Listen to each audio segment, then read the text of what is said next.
Starp visiem 7 sakramentiem Euharistija ir centrālais sakraments, noslēpuma noslēpums.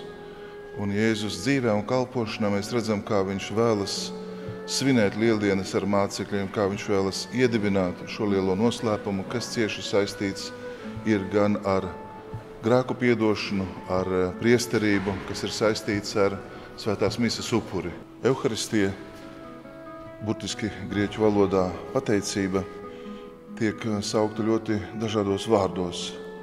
Izrietot no tās vai citas tradīcijas, mēs saucam to par gan dievišķo liturģiju, par vakarēdienu, par svēto komuniju. Un tas ir noslēpuma noslēpums, ko Jēzus ar tādu mīlestību ir vēlējies svinēt un atstāt saviem mācekļiem kā savas mīlestības derību, kā dāvanu, caur ko viņš ir nemitīgi klātesošs. Tāpēc, kas raksturo katolisko baznīcu, tad tieši šī euharistiskā klātbūtne altāros, tieši euharistijas noslēpums, kas ir kristīgās dzīves pamats, reizē avots, no kura izplūst daudzas žēlastības un svētības, un virsotne, no kuras mēs raugamies vienmēr tālāk.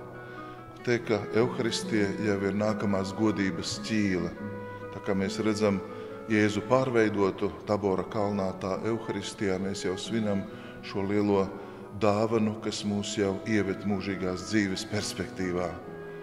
Kristus reāla klātbūtne, Kristus miesas un asins dāvana, dzīvība, kas nemitīgi uztur, baznīca, kuras sūtība ir svinēt Euharistiju, svinēt kunga klātbūtnes, ne tikai piemiņu, bet arī sūtību, ko tā ir saņēmusi.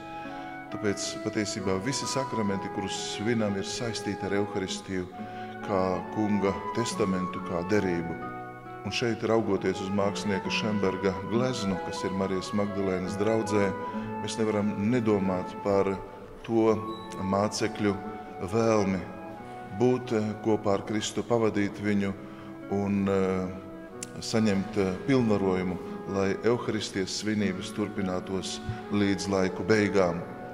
Pateikt, visur, kur euharistiskā adorācija tiek svinēta, tad tā ir iespēja mums smelties no Euharistijas garīgu spēku, smelties Dieva svētību, mīlestību, un šāda sagatavošanās ļoti palīdz mises svinībās, vai arī pēc svētās mises mēs paliekam euharistiskā pielūgsmē, adorācijā, kas dod mums iespēju runāt ar Jēzu, uzlūkot viņu vaigu vaigā, izteikt mūsu sirds ilgas, mūsu pateicības. Tāpēc vienmēr, kur ir euharistiskā adorācija, kur ir Euharistijas svinības svētā mise, tur ir baznīcas atjaunotne, tur ir Dieva svētība, tur ir draudzes kopība. Baznīca ir saņēmusi savu sūtību svinēt Euharistiju, un tieši tur, kur tā tiek svinēta, ap Euharistiju veidojas draudze, cilvēku kopība.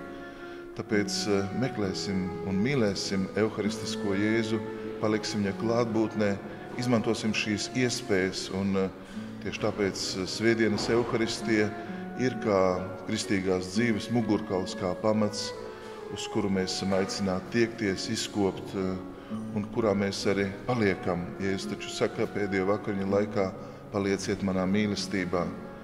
Kā es palieku Tēva mīlestībā, es jūs vairs nesaucu par kalpiem, bet par draugiem. Un mīlot Euharistiju, mēs ejam šī Jēzus draudzībā. Tad Dievs mūs visus bagātīgi svētī.